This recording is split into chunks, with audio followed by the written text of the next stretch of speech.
Alright, today we'll be talking about distributive properties. Distributive property is multiplying a number by other numbers, basically. You're distributing a number. Like on this first example, you're distributing the 6 to these other terms. The first one and the second one. That's what it basically is.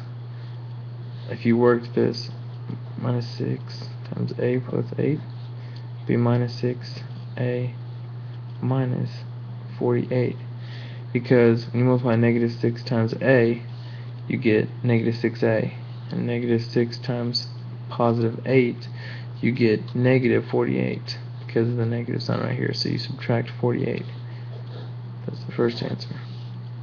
And it's the same for the second one. You distribute the 4 sin x, and you get 4 plus 36x.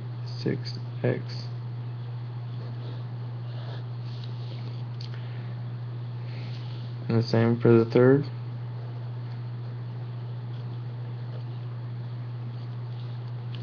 This is a pretty easy concept, and it's a lot like foiling, which I'll show you in a later video.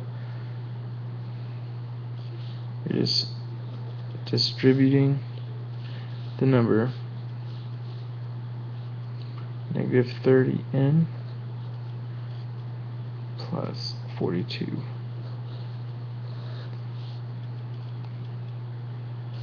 And then for the fourth one, 9m plus 10 times 2. And this will just be the same thing. Equals 18m plus 20.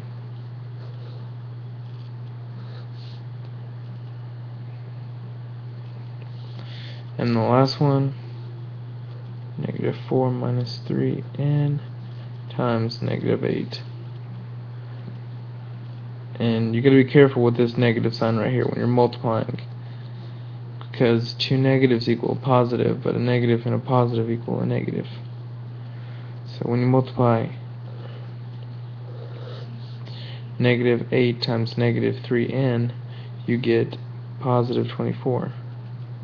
24n. And then negative 8 times negative 4, you get positive 32.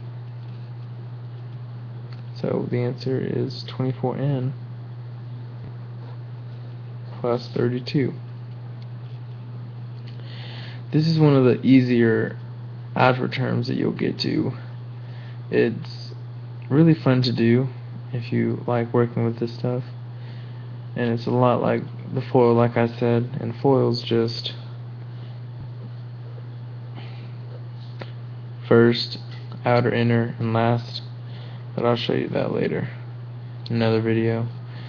I hope you got an intuition of this, at least, how to work these with distributive property, and so you can do better in your class.